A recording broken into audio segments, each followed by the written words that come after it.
Welcome back to the channel. Have you ever realized that the world you experience might be more fiction than fact? Have you ever wondered what lies beyond the filters of your own thoughts? Today, we journey into the hidden labyrinth of the mind's creations, exploring how every sensation and belief can weave a dream-like tapestry, and how we can awaken to the clear sky beyond. From the moment we open our eyes, reality presents itself as a vivid film projected by our own consciousness. Colors shimmer not as objective qualities, but as interpretations of light in neural pathways. Sounds echo not as pure vibrations, but as meanings shaped by memory and expectation. In every heartbeat and every breath, the mind sculpts a world of its own, making a world that can feel so solid we forget its ephemeral roots. Yet beyond this constructed stage lies the unconditioned awareness in which all projections arise and dissolve. In one of his profound dialogues, the great teacher urged his students to imagine their life as a theater. Actors appear on stage, play their roles, and exit amid applause, he explained. But the audience remains unchanged, watching every scene without ever leaving the hall. You are both actor and audience, dancer and dance. When you recognize the witness behind every thought and emotion, the play of mind becomes transparent, and you step off the stage into boundless freedom. To illustrate this, he would recount a vivid episode from his own practice. One afternoon, seated by a lake at dusk, she noticed his mind weaving stories about grief, petals drifting on the water, reminding him of loss, ripples echoing past regrets. As the narrative intensified, tears welled in his eyes. Yet just as he prepared to surrender to sorrow, he paused and asked himself, who is weaving this story? Who watches these images without stirring? In that instant, the emotional current stilled, and the lake transformed into a mirror of pure awareness, reflecting neither petals nor pain, but the infinite stillness beyond. This realization echoes the ancient directive of the Yogasiyara school. All perceived phenomena are Lurens born of mind. When craving and aversion color our view, we grasp at shadows and recoil from phantoms, but by cultivating mindful attention, we learn to observe these projections without identification.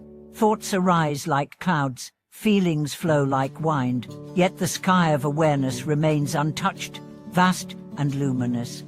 A practical method taught by the master involves labeling mental events as they occur. When anger flares, silently note anger. When pleasure beckons, note pleasure. When memory drifts, note memory.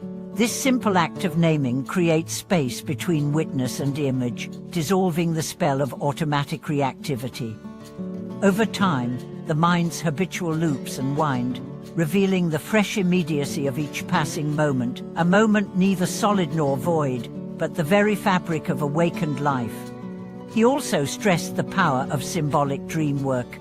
By keeping a dream journal, practitioners learn to trace recurring motifs, endless corridors, voices they cannot assign, shifting landscapes. These nocturnal dramas uncover the mind's deep nesting grounds of fear and longing. As one deciphers the symbolism, the unconscious scripts lose their grip, and the dreamer regains authorship of their inner narrative. Waking and sleeping thus converge into a single field of lucid presence. In group retreats, he would guide students through a mirror of thoughts exercise, sitting face to face in pairs. Each person speaks whatever rises for 1 minute, while the partner listens without response. Then roles reverse. Witnessing war expression without commentary cultivates compassion and insight. The speaker sees their stream of consciousness laid bare. The listener learns to rest in open presence, untouched by whatever rises. Modern neuroscience now supports these age-old practices. Studies reveal that mindfulness meditation decreases activity in the brain's default mode network, the seat of rumination and self-referential thought, while strengthening connections in regions linked to attention and emotional regulation. In other words, by learning to observe mental projections without clinging, we literally rewire the brain, dissolving the illusions that once seemed so real. As you reflect on your own life's mindscapes, remember that every belief and sensation you hold dear is woven from the threads of past conditioning. Yet beyond those threads lies the loom of awareness itself, always present, always free. Practice resting in the witness. Let stories play out without attachment, and discover the luminous expanse beyond the mind's dream. Long after that lakeside insight, the master would invite students to explore the illusions woven into everyday perception. He described how, during a moonlit night in a remote hermitage, he once watched a wall of ivy cast flickering shapes in the lantern light. For hours, he saw silhouettes of dragons and demons, only to discover at dawn that they were nothing but leaves and breath. In the same way, our fears and desires project themselves onto the canvas of experience, turning ordinary moments into epic dramas. By gently tracing the source of each projection, you paints these dragons, we begin to see the solid wall behind the illusions. He encouraged students to experiment with sensory reverse, closing the eyes and listening to the sound of silence, tasting the gap between thoughts, feeling the spaces between sensations. In one memorable retreat, participants lay on the grass at twilight, focusing on the gaps between stars rather than the stars themselves. As darkness deepened, the vast interstellar spaces expanded their sense of self beyond the skin, revealing that identity is as much defined by absence as by presence. This practice of inverse perception dissolves the habitual pull toward objects and instead orients attention toward the open field that contains them.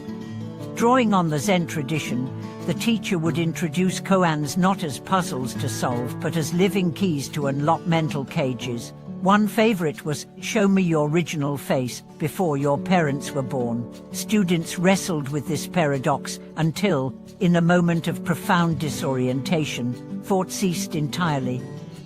In that silence, self and world collapsed into a single pulse of awareness. Rather than accumulating intellectual answers, practitioners discovered that the question itself dramatized as the leap beyond concepts, pointing directly toward unconditioned presence. Another story described a wandering monk who found himself lost in a dense forest. As night fell, he struck a flint to make fire, only to see the sparks drift upward like tiny spirits escaping into the void. When he chased after them with frantic longing, they vanished. When he sat in stillness, the entire forest illuminated with phosphorescent life. "Do not pursue the sparks," the master would say, "let stillness become the hearth, and the whole world will glow." This parable illustrates how stillness is not the absence of phenomena but the vital ground that gives rise to every form. Modern science adds further depth to these insights. Psychologists have shown how attention shapes the contents of conscious. When we stare at a single point, the surrounding noise fades, revealing the hidden patterns of perception. In experiments with sensory deprivation, volunteers report vivid hallucinations, proof that without the anchor of stillness, the mind conjures entire worlds. By contrast, even brief mindfulness breaks can reset these projections, allowing clarity to re-emerge within seconds. To integrate this teaching into daily life, the master advised 3 simple moments of inquiry. When you feel tension, ask, "What is holding this?" When you experience delight, ask, "Where does this joy live?" When you notice boredom, ask, "Who observes this absence of interest?" Each question turns the mind toward its own fabricationist, dissolving the boundary between subject and object.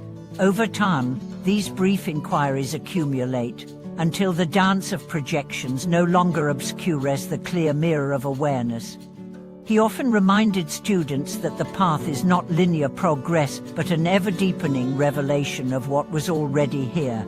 Just as the sky remains unchanged when clouds pass, the fundamental ground of being is ever present beneath the swirling currents of perception. By cultivating curiosity toward our own dreams, thoughts, and sensations, we unveil the vast expanse of mind that transcends every fleeting image. May these reflections encourage you to turn your gaze inward, to explore the landscapes you have always carried but seldom noticed. In that intimate investigation, the illusions that once bound you will dissolve, and the luminous simplicity of awareness will shine forth. Thank you for watching this video.